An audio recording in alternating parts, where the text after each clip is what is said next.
And to start off, I would like to invite Abdi Malik to lead us in a short opening prayer.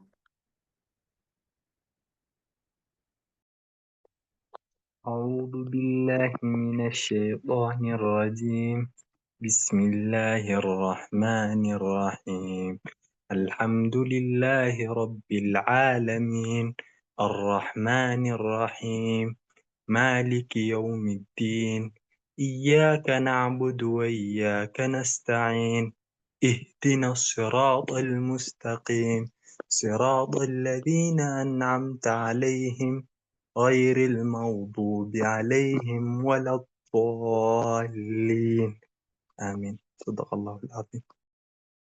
Thank you, Abdi Malik. Once again, welcome to this evening session brought to you by Academics Department of MSAUN-KNH. My name is Saadia and I will be your moderator tonight. So our focus tonight is on pneumonia, a topic that remains very relevant in day-to-day clinical practice. And we are lucky to have two wonderful presenters, Patricia and David, who will walk us through the case.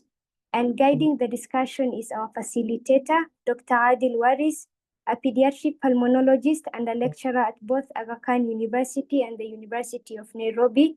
And we are truly looking forward to his insights tonight.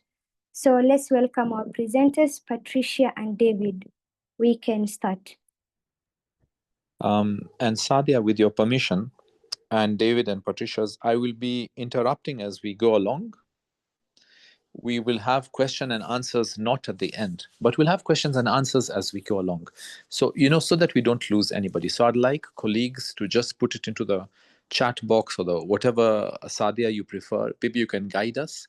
So we deal with questions as they come, but things that are relevant to the slides that we're discussing.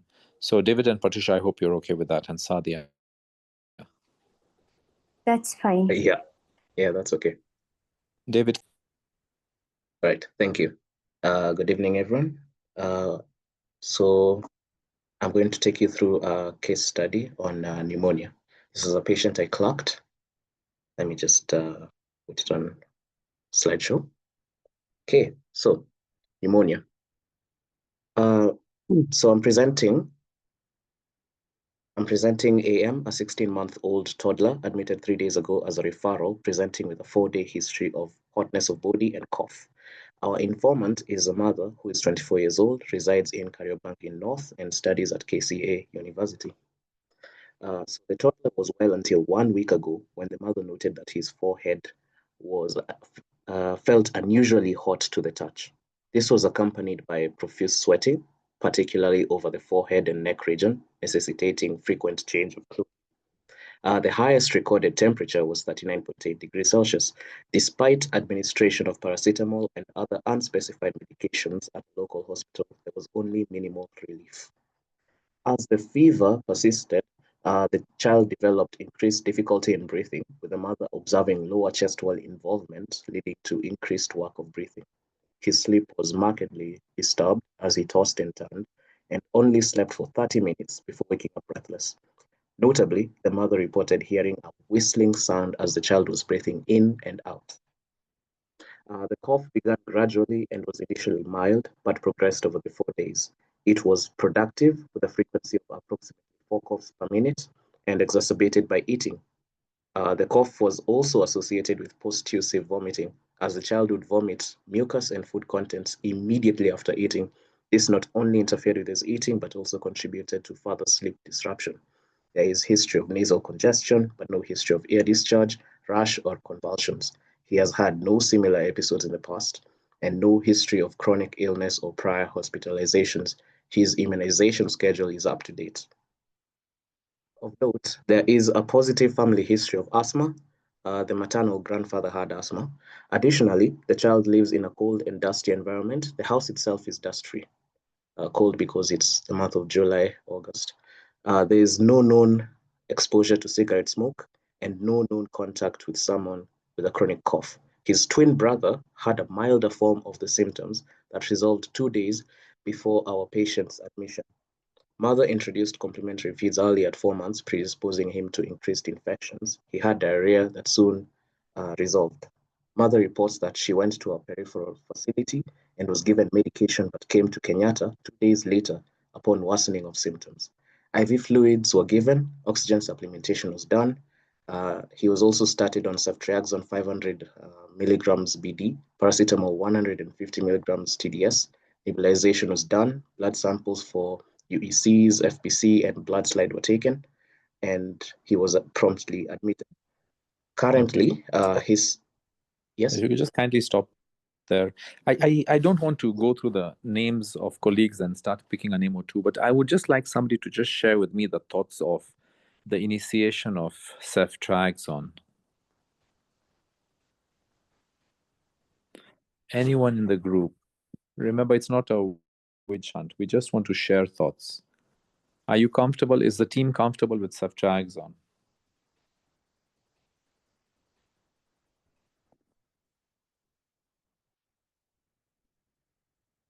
Saadia, the colleagues are able to unmute? The high Yes. dose, it's a high dose ceftriaxone. It's a more energetic dose, so I don't think I'm quite comfortable with it.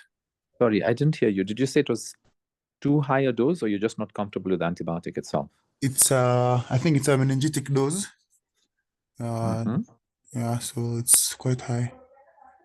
And then tell me something, and thank you for being brave to unmute yourself. But tell me something. What do you think about even the choice of antibiotic? I think I'll have started with the amoxiclav, amoxicillin clavulanic acid, because we'll reserve it for more serious infections. Okay. I think I would even consider even amoxicillin or IV crystalline penicillin. It doesn't necessarily have to be amoxicillin with clavulanic acid. But thank you for unmuting and sharing with us. And I didn't even focus on the dose, so thank you for pointing that out as well. Carry on. Yes. So currently, this severity of the symptoms have lessened, and he only has a mild cough and awaiting discharge.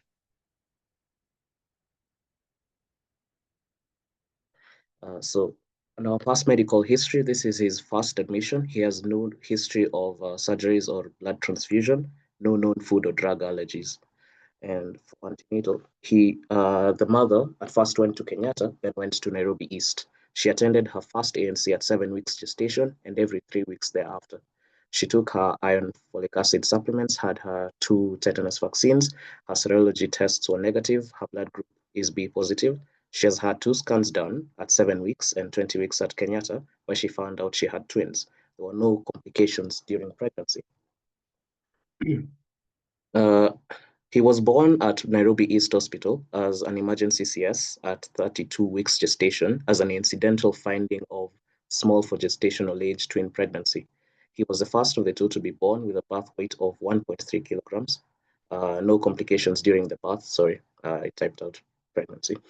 There was no immediate cry, but no resuscitation was done. He was breastfed within the first hour of life. He has been breastfed for 1 year, 2 months, exclusively for 4 months with early complementary feeding. The child experienced diarrhea soon after introduction of complementary feeds, but it was resolved. The mother attributes the early introduction to lack of sufficient milk for the 2 children. Okay, you can stop there, David. Again, this is going to be the format, colleagues, so please unmute yourselves and let's have a conversation rather than a monologue. What are your thoughts, colleagues, on the fact that this is a twin?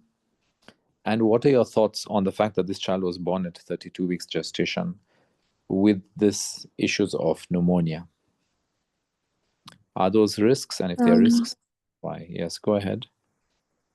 So, due to the gestation age, there is a risk of respiratory distress syndrome. So, that could later lead to also birth asphyxia and other complications. So tell me, you feel because the child was born at 32 weeks, the child is at risk of birth asphyxia, or what are the risk factors for pneumonia when you are born at 32 weeks? And thank you, Jazakallah, thank you for attempting, but tell me, what is it that a 32-weeker is at risk of?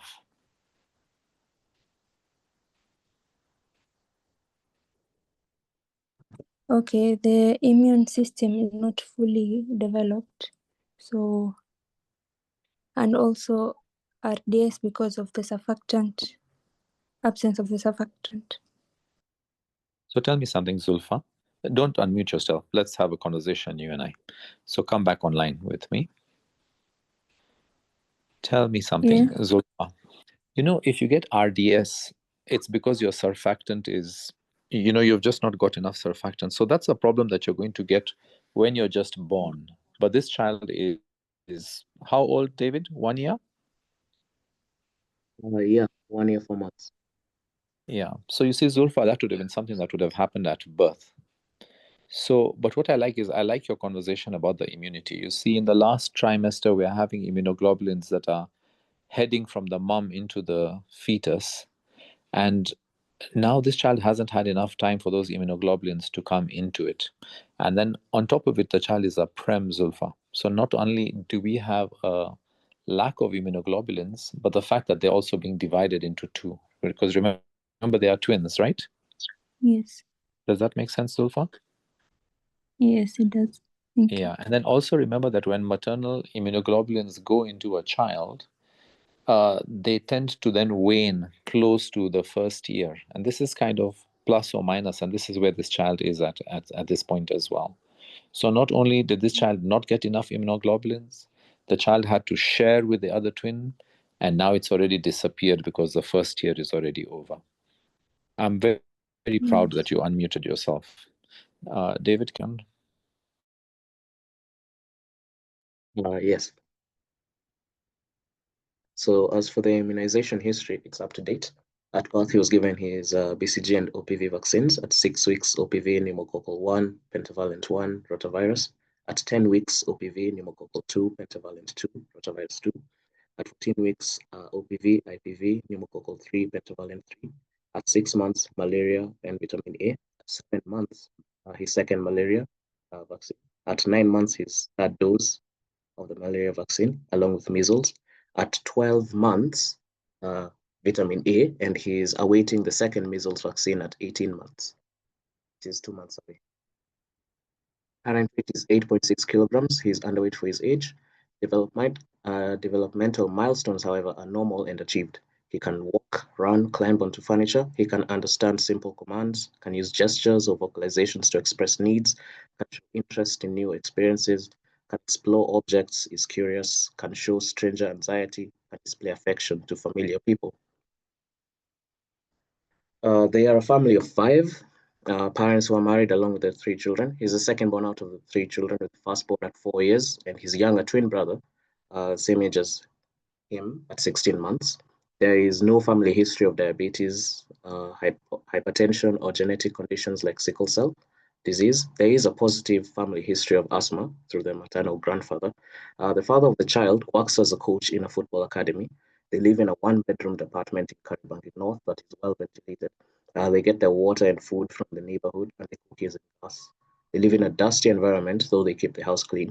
Their firstborn is nearing the age of joining school and interacts well with the children of the neighborhood. So on my review of systems, there was no headache, no conjunctivitis, there was no chest pain, no cyanosis, mild cough present, no sputum or hemoptysis, no difficulty in breathing, no palpitations, no vomiting, no diarrhea, no constipation, no abdominal pain, no abdominal distension, no jaundice, no rashes, no lymphadenopathies, no burns, no polyuria, no dysuria, no hematuria, urine color is clear, passes urine normally, no edema, no flank pass. Upon general exam, the child was in bed, alert and interactive with the environment, with some stranger anxiety, but reassured by the mother as he took yogurt. He has a patent IV cannula on his left hand, no other connections found. Noting any signs of respiratory distress like nasal flaring, grunting, deep acidotic breathing, or audible breathing, noisy breathing, that is. There was no scleral jaundice, no pallor on the palms, no cyanosis, no clubbing of the fingers, no edema on the lower limbs, no lymphadenopathy, no dehydration, and his vitals Upon checking his vitals, his temperature was 37.3, SpO2 was at 95%, pulse rate at 31 beats per minute, respiratory rate at 26 breaths per minute. David, just go back one slide, please. Could somebody just quickly tell me why children grunt? What's the purpose of grunting?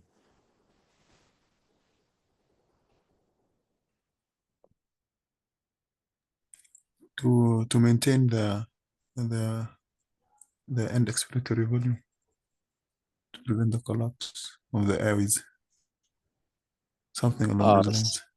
Thank you. So it's you understand, when you're having pneumonia, it's a lot of the most distal alveolar areas that have been compromised by the pathology, and so it's an effort to do and add a PEEP, a positive end expiratory pressure, that we sometimes use when we're ventilating children, not sometimes, that we use when we're ventilating children.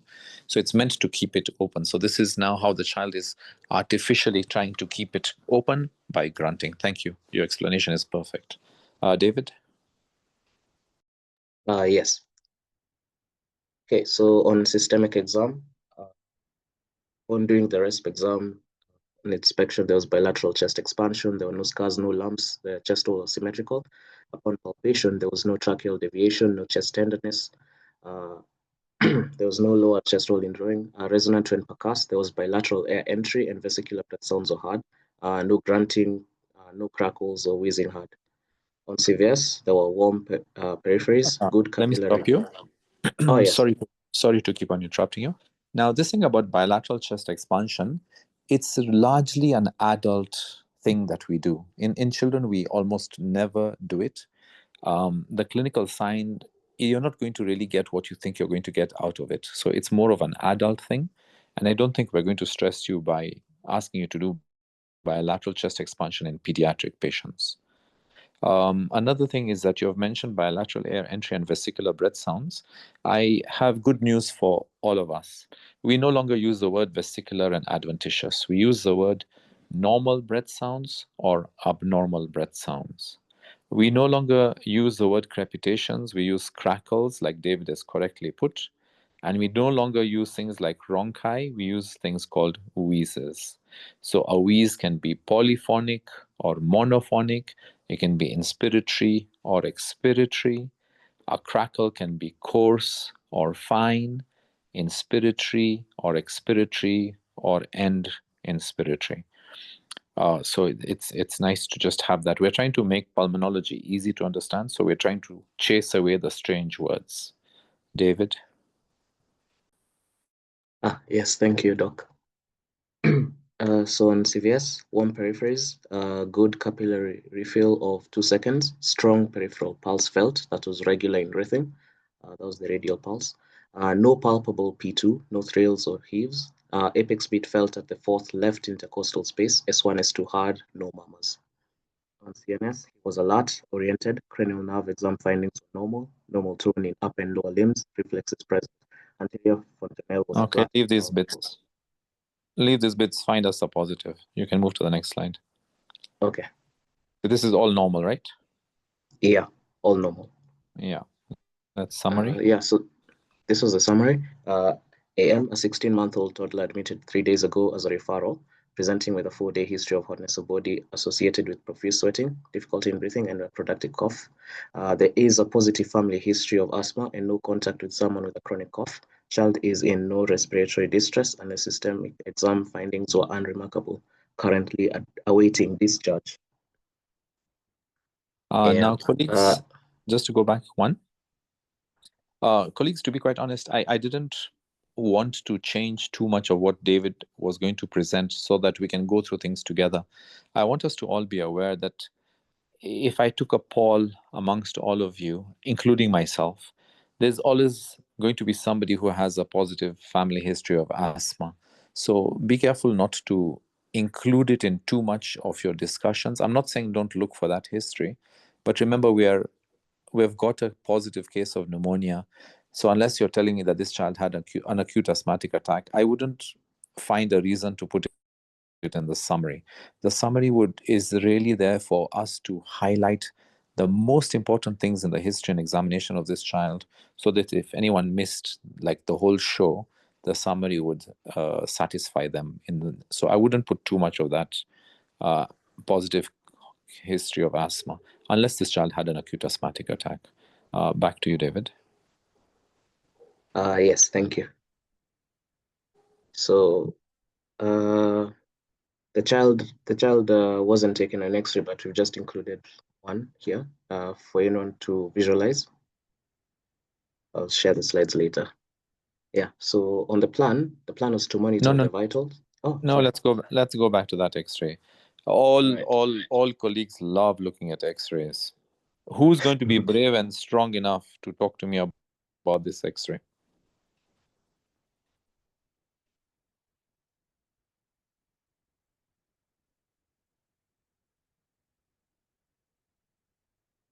This is the deal, colleagues.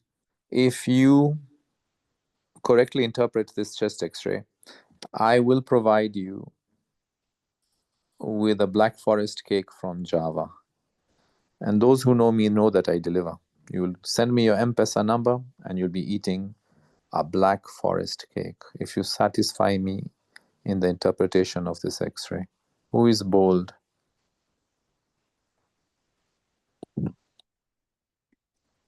I think I can try. Who is this? Patience. Yeah. So Patience, are you bold or hungry, my dear? Both. Very good. Yeah. Talk to me, my dear. So ideally, the first thing when we're interpreting a chest X-ray, we would start by mentioning the biodata, which is not mentioned here. And the biodata would include the name of the child, the age, when the chest X-ray was taken. But we can see it's a posterior anterior erect. And then we'll analyze the quality of the X-ray. So first of all, how do you know it's erect? Erect, the gastric bubble is supposed to be visible. Visible, or you're supposed to see? I mean, are you saying that it's invisible if you lie down? No.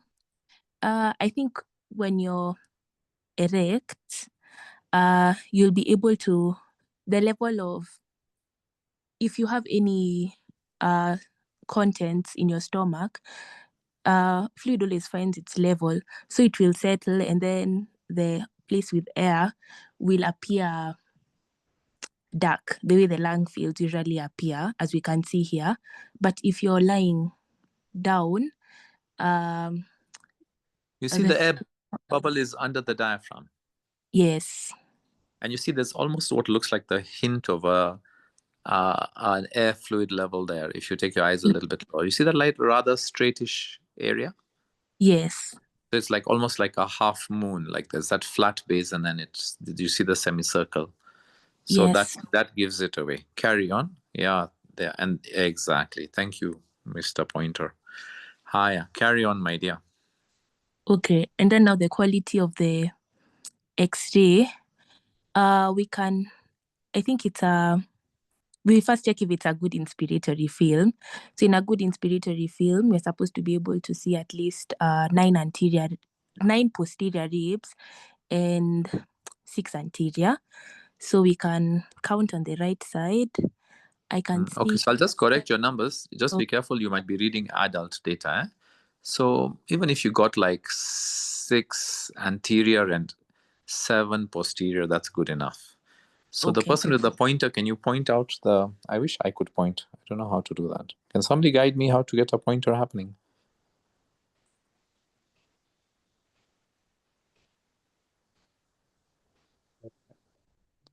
I think that would be if you're the one sharing the screen to annotate. Okay. Yeah. Sawa. Thank you for that. So just show us the anterior ribs, the rounded ribs that are pointing downwards. Yeah, just put so just leave your thing there. So that's number 1, number 2, that's the third rib. Sawa. So then there's 4, 5, 6, 7, 8 in the beginning. So yeah, thank you very much.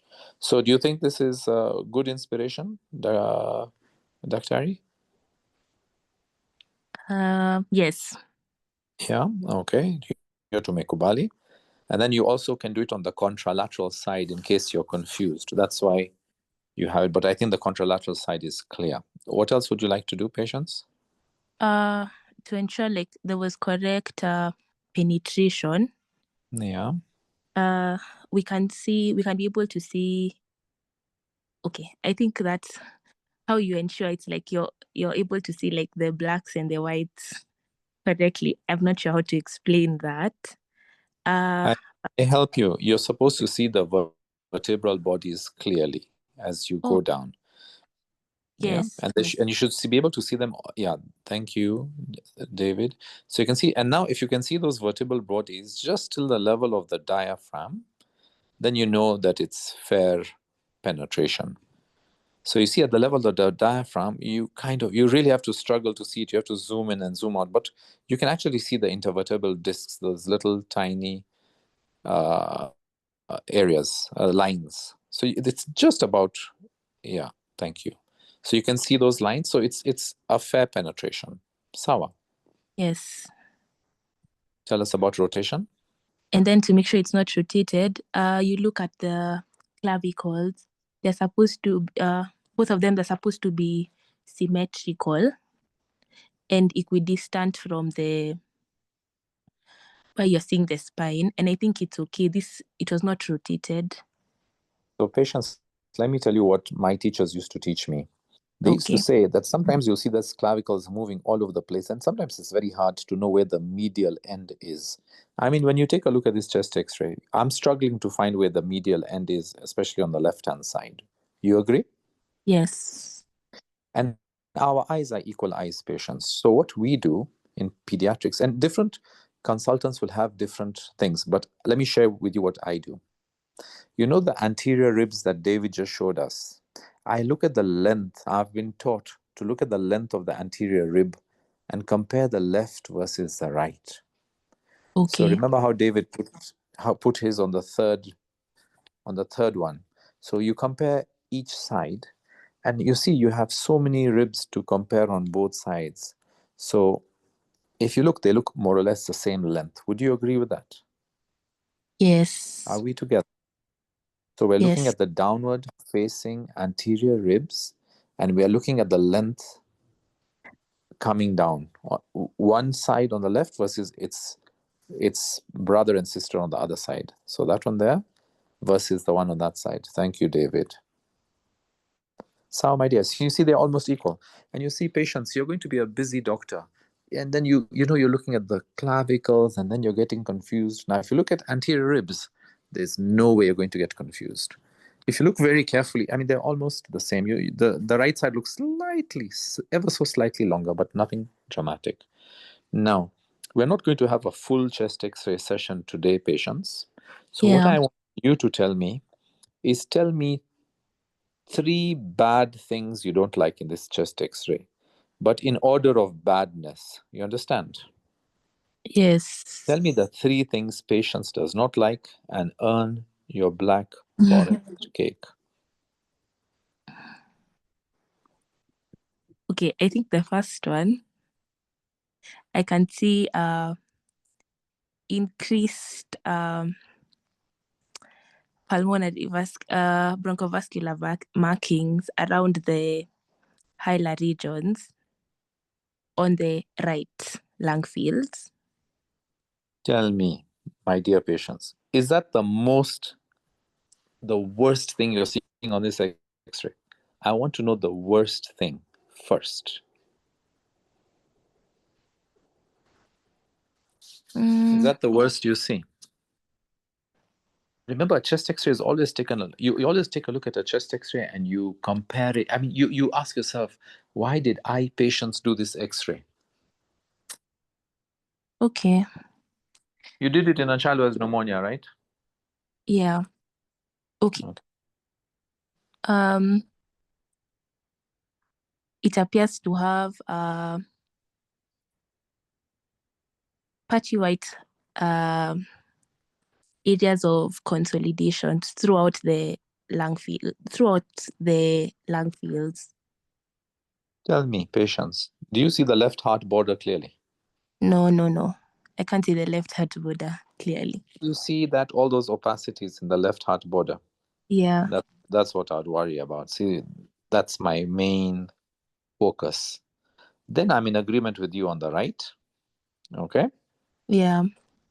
And then don't you agree that that right hemidiaphragm looks a little bit flattened? Remember, the right hemidiaphragm and the left hemidiaphragm must almost be equals. I mean, I'm so sorry. Can I repeat that? The right hemidiaphragm has to be at least 2 ribs higher than that on the left. I'm so sorry. Please ignore my previous comment. So over here, you're seeing them as equals almost. Okay. Yeah. So you can see that the right has come down. So those would be my 3 comments. Okay. You know what, patients? I think Yeah. our colleagues will agree. I think you've earned a Black Forest cake at Java tomorrow. Sawa. Yes. So you will send your M-Pesa number to Sadia, and Sadia will send to me, and you'll get it tonight. Okay. Thank you. Yeah. David, next. Doc, before you move, I have a question. Go for it. When do we the vascular markings? Like when do we get? Do we talk about increased vascular markings and? I never talk about it. I think it's a absolute waste of time and breath because it doesn't mean anything per se. It's just somebody just talking about a hilum where they tend to see the vessels a little bit more. But apart from that, it doesn't really help you diagnose anything that is of great relevance, especially in what we're discussing today. When you do take a look at the bilateral lung spaces of this child, you will see some streakiness. I actually don't think this is a child's x-ray. I think this is an adult x-ray, but I didn't want us to now jump too much into that. But when you take a look at the lung parenchyma on both sides, you see these little linear-like opacities that are streaking towards the peripheries on both sides. So that's a little bit of lung fibrosis, but that's only because this is an adult chest x-ray. And that's why it's also a standing x-ray, because we do lying down preferentially in pediatrics. But I wanted us to just focus really on the fact that you can't see the left heart border clearly, and that I thought was very important for all of us. That's why I let this x-ray stay. Is that useful to you? Yes, thank you. Okay. David, next. Yeah, thank you. So the plan was to monitor vitals, normal saline drops continued, and continue feeding. And the impression would be pneumonia, and our differentials would include bronchiolitis, asthma, and croup.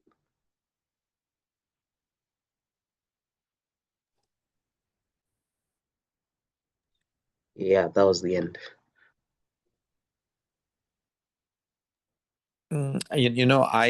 My differentials in this particular case that you're presenting would probably be bacterial pneumonia, viral pneumonia, the hint of a possibility of bronchiolitis, but we were not there at the acute stage, but not asthma and croup, because now those are different things. They would have presented with bilateral wheeze.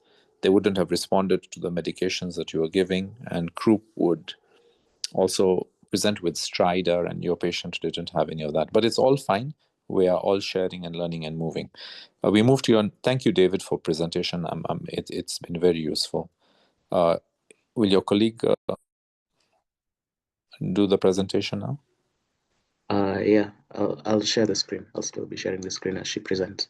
Sawa.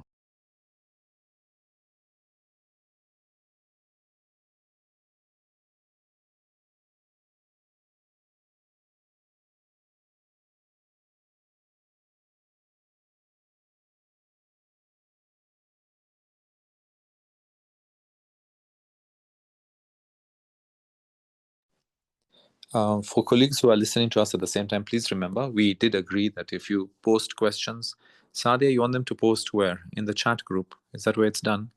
In the chats? Yes, Doc. That's how we normally do it. Sawa. So colleagues, please remember, you keep on posting questions and we'll keep on stopping and answering them as we go along.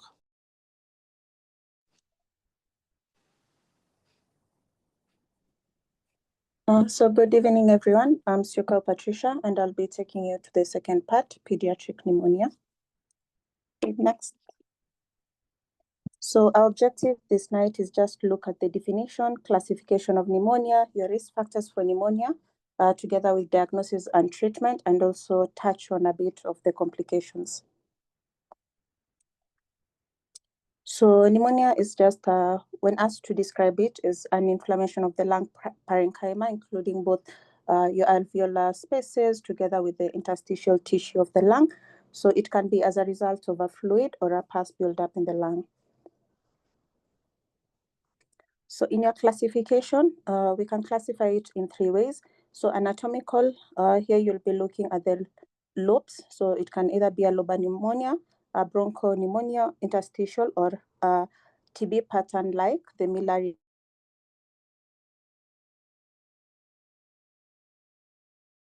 pneumonia. So etiological, non-infectious causes. So for your infectious causes, you'll have things like your bacteria, viruses, fungi, parasites, mostly ascaris. For the non-infectious, it can be due to aspiration of food contents, gastric acid, or a foreign body, and also hypersensitivity reactions. Go back to the next slide. The previous slide, sorry, the previous. In the classification, sir. Thank you. So still in your classification, you can classify as per the clinical classification, where you have typical pneumonia or atypical pneumonia. So typical pneumonia is mostly bacteria such as Strep pneumoniae, and your atypical pneumonia, you'll have things like Mycoplasma, which can either be a community acquired, which occurs prior to admission, or a nosocomial pneumonia, also known as hospital-acquired, that occurs 48 hours after admission. And also you can have pneumonia in the immunocompromised state, such as HIV. We've talked about this. So etiology, when looking at the etiology of pneumonia in pediatrics, you look at different age groups. So in neonates, the most common highlighted one is strep B streptococci that occurs as a vertical transmission from the mother. Then others can be E. coli, your gram-negative bacilli, things like Klebsiella. Then still you have strep pneumonia and H influenza type B. At 3 to 3 months, you can have viruses coming into play, such as the respiratory syncytial virus, and also strep pneumonia becomes now the predominant one. We still see H influenza type B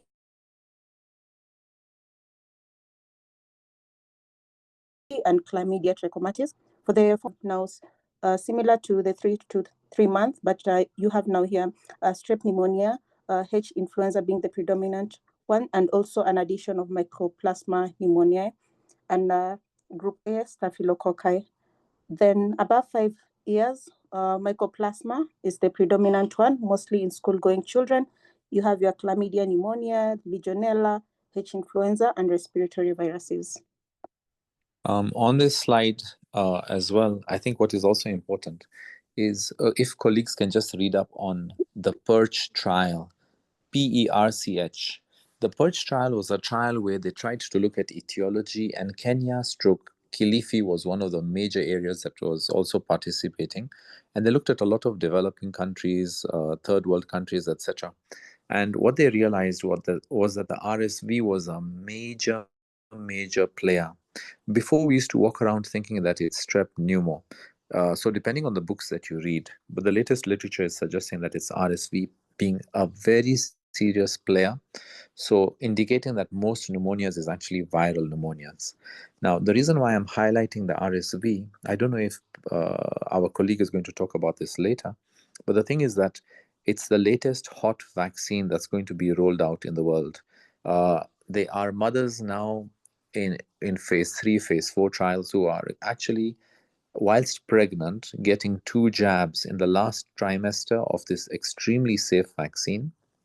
And it has no teratogenic effects. And what it does is it provides antibodies into the mother which then cross over into the child and then prevent the child in the first year and a bit from getting RSV. And that will really reduce bronchiolitis, all-cause pneumonia, and complications of pneumonia. So watch this space, because this is something that we are going to be able to benefit from in our country and across the world. You can carry on. So among the risk factors, I'll just touch on what David has alluded to in the prior presentation. So you can have malnutrition being a risk factor to get pneumonia with a Z-score of -2.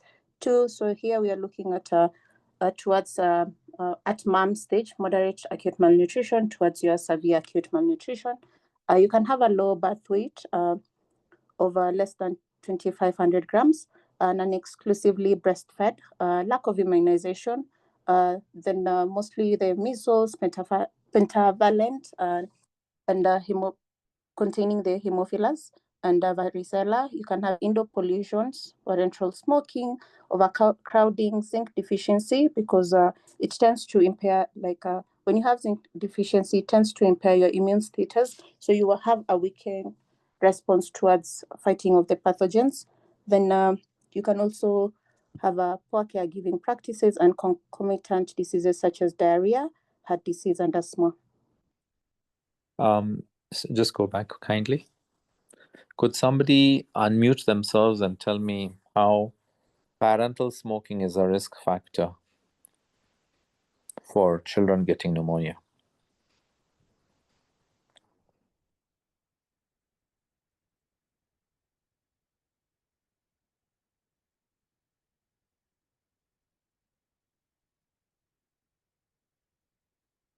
Come, colleagues.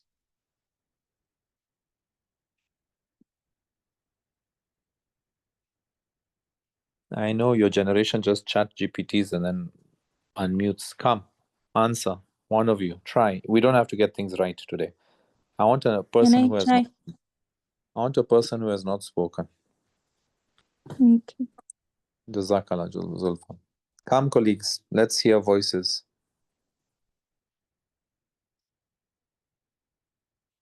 Or we move on.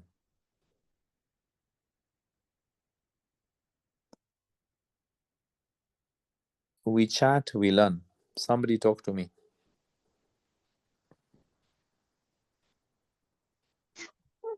Okay, I was thinking of passive smoking because... Hello, hi. Yeah, Natasha, go ahead, my dear. Talk to me. I was thinking of it's going to be a form of passive smoking to the children, and smoking will Yes, go I to agree. the lungs, so it will lead to distraction. And this most children are still developing their lungs, so it can lead to distraction of their alveoli. And yes, I was thinking in that kind of line. I hear you. And I'm thankful that you unmuted yourself. So let's discuss this now, I you will and I. add it causes ciliary dysfunction. Yes, correct. So you see, if you cause ciliary dysfunction, then you're going to get buildup of mucus in the depths of the lungs, isn't it? Because the mucociliary function is not working. You're going to swamp the alveolar macrophages because now they are trying to clear up the black carbon, true? And now you're going to waste the body's time trying to clear up all these toxins that are entering the airways. Natasha, are you still there, my dear? Don't go. Yes, I'm still here. Now, don't go, Natasha. Now, another thing, my dear. This is the part I want us to remember. If a mom or a dad smokes, what do you think is happening to their oropharyngeal flora of bacteria, Natasha? Okay. I think they're adapting the flora. Okay, there will be loss of flora because like it's a form of inhalation, toxic inhalation, so there will be destruction of the flora. So you see what happens, Natasha, is say if you and I were smokers, okay? Mm-hmm. Yes. What will happen is that our oropharyngeal flora will be so resistant to the smoke because the smoke keeps on going and bombarding that area. Mm-hmm. So now you're going to get resistant to smoke bacteria at the back of your oropharynx. Okay. But you're the one who is mothering your child. So you're the one who's coughing on your child. You're the one who's touching your child. So what kind of organisms do you think your baby is going to get at the back of his or her oropharynx? The same bugs that are on yours. You get it? Yes. So because that happens, now when your child now gets an RSV, bronchiolitis, or pneumonia, what kind of upper airway flora is going to invade your lung parenchyma lower down? It's those ones that are already resistant to smoke. You get it? Yes. So these are hardier bacteria. So you're going to have a tougher time. You're going to get more pneumonias, and it's going to be a harder one to kill. You get it? Yes. And the same story is for indoor air pollution. It does pretty much the same thing. Patricia, take us through the last bits. Okay. So mode of transmission, it can either occur due to inhalation of airborne pathogens, aspiration of inhaling foreign materials to the lungs, such as a food or a liquid. Then lastly, droplet transmission, where there's a history of contact with a person infected with a respiratory illness when they cough or sneeze. So also on the transmission, this we've talked about. So next. So clinical manifestation, I divided into two. So I'll begin with the viral aspect, then go to the bacterial one. So viral pneumonias tend to present with a low-grade fever, which is usually present along with other features of respiratory distress. And this includes things like tachypnea, increased work of breathing, evidenced by the intercostal, subcostal, and the parasternal retractions. You still have nasal flaring, use of accessory muscles. Then if the infection is severe, the child can present to you with cyanosis and lethargy. Then key thing to note about viral pneumonia, they tend to occur after a preceding event of an upper respiratory tract infection. The bacterial, next.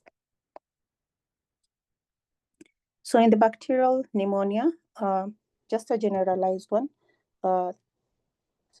you have your sudden high-grade fever with a productive cough, chest pains, drowsiness, still signs of respiratory distress, tachypnea, grunting, nasal flaring, retractions of the supraclavicular, your intercostal and subcostal areas. And when you auscultate, you tend to hear crackles on auscultation. So what I did not include on the slide, but you can just, when you want to suspect if you are dealing with a typical pneumonia or typical pneumonia.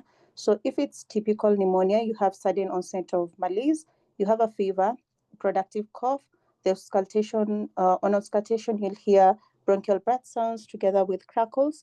Then when you look at your x-ray, it tends to be restricted towards one lobe. If it's atypical, the cough will be of a gradual onset. There's dyspnea. At times they can be sore throat. It can also have extrapulmonary manifestations. Then when you look at your x-ray, you have diffuse subtle infiltrates. Patricia, I want us to just be a little bit careful. Okay. I tell you truthfully, I cannot differentiate between a viral pneumonia, a bacterial pneumonia, and even an atypical. There's a great overlap. They'll all be breathing fast, having a cough. They'll have crackles on auscultation. They may all grunt. They may all have bronchial breath sounds if there is a lobar consolidation. And you know what's the good news for the listener? That you don't need to learn to differentiate between them, because clinically it's very hard to differentiate between them. So as long as you're coughing and you have a fever and you're breathing fast, you have pneumonia. But now when we come to your investigational tools is when we may be able to differentiate them apart. Okay, thank you. You could carry on. So in your diagnosis and treatment, I just inserted a picture from the protocol on the guidelines that mostly are used in Kenya.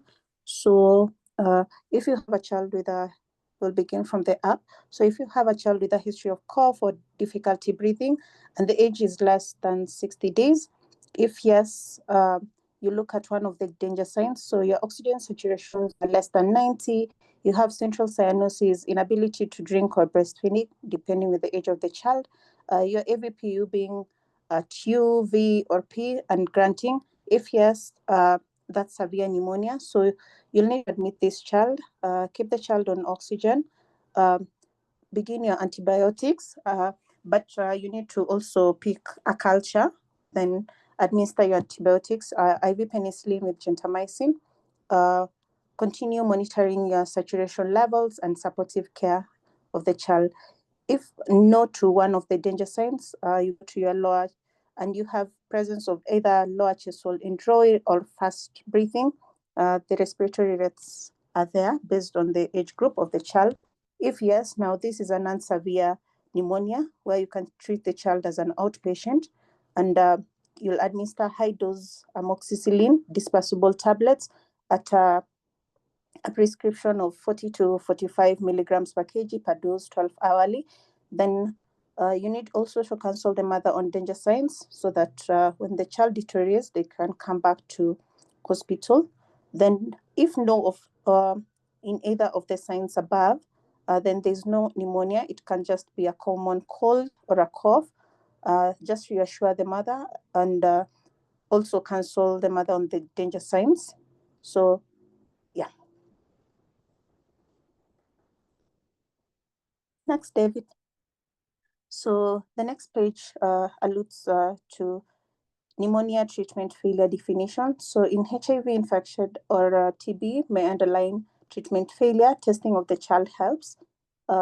So for the HIV page on PCP treatment, pneumocystic carinae, it's on page 54. For the TB page is pulmonary TB. You can check it on page 49 to 51. So on the first box, they talk of treatment failure at any time where you're having progression of pneumonia to severe pneumonia, development of cyanosis, inability to drink in a child with pneumonia without signs on admission and obvious cavitation on an X-ray. You'll have to admit the child, change your treatment from amoxicillin to penicillin and gentamicin. You can also treat the baby with fluoxetine, gentamicin IV for Staph aureus and gram-negative pneumonia. So after 48 hours and you're having hours presentation, severe pneumonia child getting once, reassess thoroughly, get the X-ray if not already done. So you'll be looking for things like empyema, effusion, or cavitation. Pneumonia without improvement in at least one of the following: respiratory rate, your severe indrawing, fever, and ability to drink or feed. You'll now switch your medication to ceftriaxone unless you're suspecting the child to be having staph pneumoniae. Then you'll have to use fluoxetine and gentamicin. If you're suspecting the pneumocystic carinae, especially in a 12-month-old baby, then a HIV test must be done. And you only do a HIV test if the baby is exposed to the virus. If the mother is okay, then it won't be there. Then you'll have to admit the child, then change your regimen from amoxicillin to penicillin and gentamicin. So in day 5, and you have at least 3 of the following: fever, temperature greater than 38, a respiratory rate of 60 breaths per minute, still the child cyanosed, and saturations are below 90, no better than the admission time, chest indrawing persistent, worsening chest X-ray. If only on amoxicillin, you'll have also to admit the child, then change your regimen to penicillin and gentamicin. If on penicillin and gentamicin, you can change to a 3rd generation cephalosporin, ceftriaxone. If you suspect PCP, an HIV test must still be done, then treat the pneumocystis. If HIV positive, then a cough lasting longer than 14 days, So here you'll be suspecting things like TB. So you'll have to perform your Mantox test, do a chest X-ray, then just a homework you'll read on the management of TB. So in your investigations,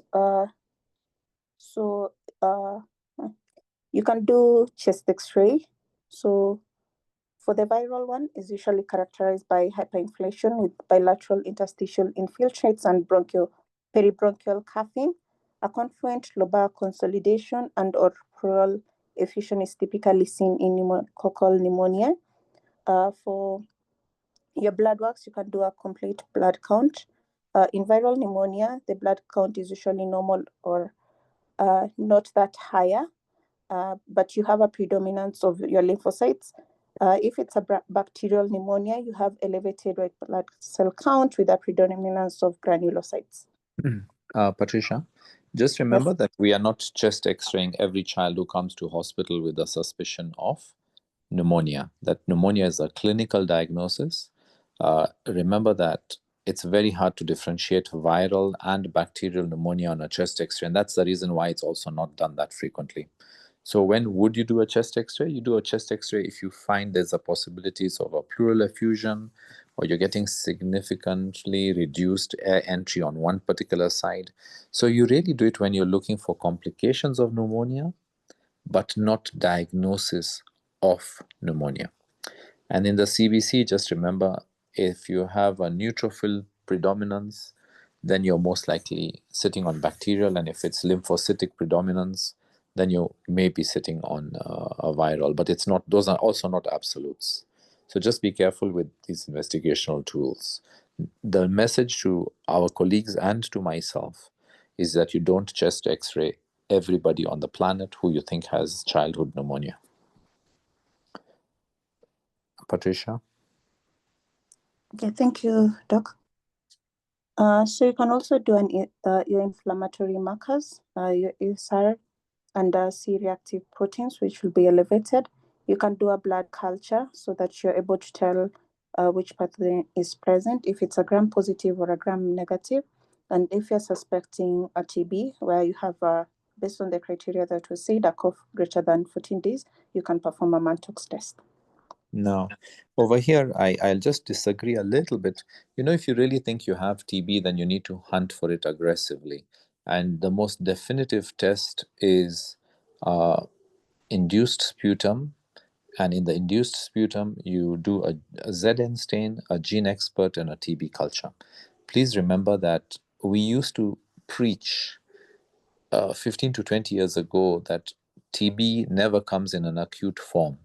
But there are enough workers, including those coming from Kenya, who have proven to us that 5 to 7% of all childhood pneumonias presenting acutely can be tuberculous. And so that should be something that you may want to consider, especially if you're failing your initial 1 or 2 antibiotics and the change of antibiotic. And so I wouldn't do the MAN2. I would actually be asking myself and you to do an induced sputum or a gastric lavage for the 3 tests that I have mentioned. Patricia? Okay. Next, David. So yes, equally, most uncomplicated pneumonia tend to recover without complication. And in worst cases, pneumonia can come with complications such as pleural effusions, you have your empyema, pulmonary abscesses, sepsis, can also lead to bronchiolitis obliterans. It's different from bronchiolitis, where bronchiolitis obliterans tends to also, it affects the small airway, so the constriction, then leading to an obstruction. You can have pneumatocysts, where it's just cavitation with air filled in your lung parenchyma that occurs as a result of your pulmonary trauma during mechanical ventilation, especially in staphylococci. Then if recurrent symptoms, there's need also to screen for cystic fibrosis. So just remember that bronchiolitis obliterans is actually a sequelae of bronchiolitis, not of standard pneumonia. And just remember in ward, I think 3C is where I went today. There's a child who actually has pneumatoceles, has septic emboli and pneumatoceles. So that's something that one of you could take a look at. And remember, cystic fibrosis it shouldn't be the hot on our list. It's largely a Caucasian problem. It's not to say that you don't see it in the African population, but I've seen it in just one or two in those of African descent, and that's over a 20-year period. So I wouldn't hunt too hard for cystic fibrosis. Next, Patricia. Oh, I'm done. Then just a question. Could you talk about if the child has a similar presentation and when you do your examination, you get hyperresonance with addition of a wheeze? So the presence of a wheeze now goes against the diagnosis of pneumonia, because you see, when we talked about the definition of pneumonia, that we're dealing with an issue and an infection at the level of the alveoli stroke interstitium. When you get alveolitis and you get interstitial infection stroke inflammation, you don't get a wheeze, because by definition the wheeze is a bronchiole that has constricted, and the only thing that's going to constrict a bronchiole is bronchiolitis. If I were you, I'd write down this list. The things, please write this down, dear colleagues. It'll be useful in your lives. The only thing that's going to give you a wheeze are the following. And I'm talking about pediatrics. Bronchiolitis, bronchiolitis obliterans, aspiration syndrome, and A is swallowing in coordination, and B is GERD, because both those are aspiration syndromes. Cow milk allergy can give you a wheeze. Asthma, cystic fibrosis, and those are the ones that I need you to remember. So you see, when you're starting to get a wheeze, really pneumonia shouldn't be what you are thinking of. Has that made sense, Patricia? Yes, it has. Thank you. Okay. Questions from David and Patricia. Thank you so much. I think you did beautifully. Sadia, we must keep our word. You must send me the M-Pesa number of the person who read this chest x-ray so I can do the needful today, not tomorrow, before her sweat has dried. Questions from anybody? You can unmute and ask, or type if you're uncomfortable. Doc, you told me to check up on gene expert earlier today.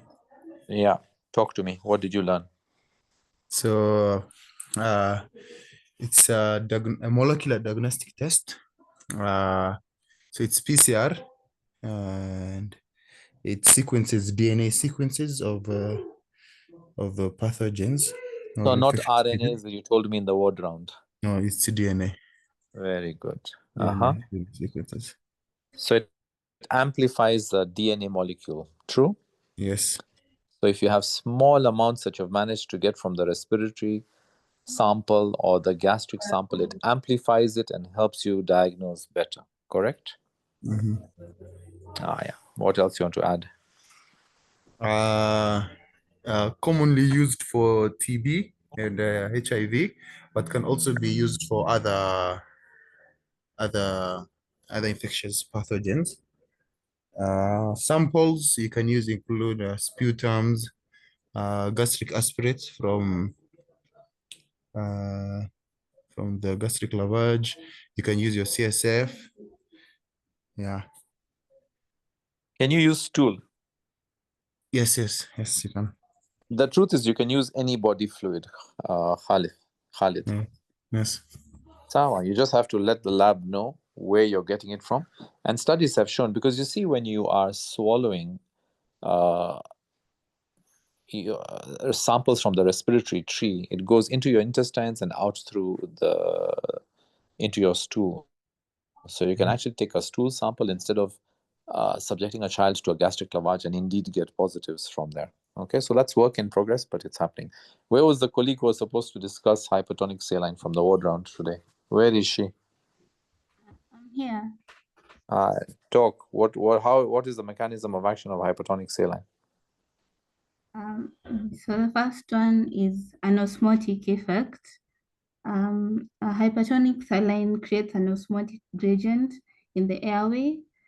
This pulls water into the air surface layer, rehydrating it, and this enables it to loosen the mucus. Rehydrating what? In the airway, Don't read from that paper that you have written on. Talk to me. Leave that paper. I nebulize you with hypertonic saline. The salty water, the salt goes where? The salty water goes where? In the airway. In the airway lining. Doesn't it also fall onto the mucus? Yes, also the mucus. So when it falls onto the mucus is now salty, isn't it? Yes. Now this salty mucus does what, Stephanie?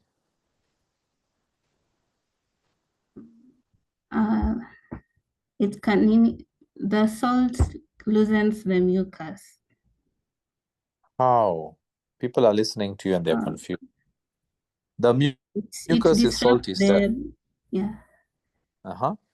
It disrupts the ionic bonds holding the mucus together. So that is so complex. These people do not understand that. So can I share with you? We do this and we do this properly today. Okay. I nebulize you with hypertonic saline and now the mucus plug is salty. True or false? True. The salty mucus plug being saltier than the bronchial wall that is next to it draws water from the bronchial wall into the salty mucus. Yes. So now the mucus is more watery because it's pulled in water. Yes. So it's less viscous. It's thin. So now the child can cough it out. Yeah. But because you have taken water from the bronchial lumen wall, the bronchi is now dilated, isn't it? Because it's not as boggy as it was before. Yes. So you've increased the radii of the lumen. Mm-hmm. And because you've increased the radii of the lumen, that mucus plug that was now thick is now thin, and the pipe that was now narrow is now wider. You're together with me, Steph? Yes. So now, so that's easier to now expectorate for the small child. Yes, it's easier. Now, because you have sodium and chloride within the mucus, remember that salty mucus fellow? Yes. Now, sometimes that sodium and sodium, they repel because, see, that's a plus and a plus. Mm. And the Cl minus and the Cl minus, they also repel. True? True. So now those are the polar things that are repelling each other. So now they make the mucus even thinner because plus and plus are fighting each other and minus are trying to run away from each other. And then the mucus plug becomes even more watery, so to speak. And then finally, they say that this hypertonic saline, the 3%, increases prostaglandin something. I forgot which prostaglandin it is. And that increases the mucociliary escalator frequency beat that allows more mucus to go upwards. So, Steph? Yes. Now you're going to be a master of this topic. Sadia, tell us if we are stopping. Tell us if we are done.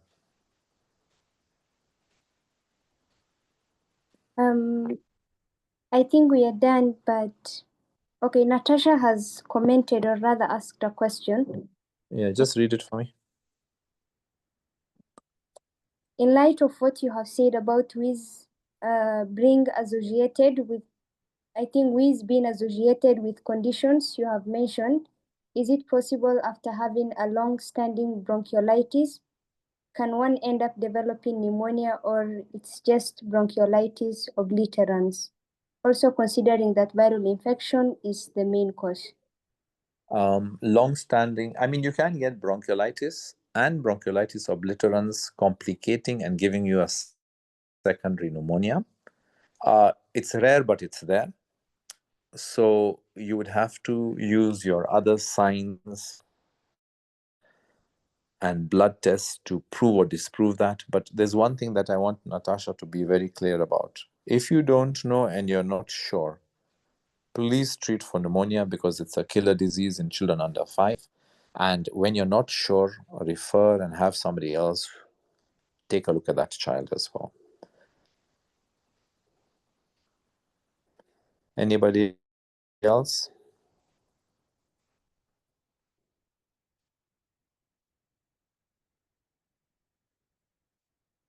Are we done, Sadia?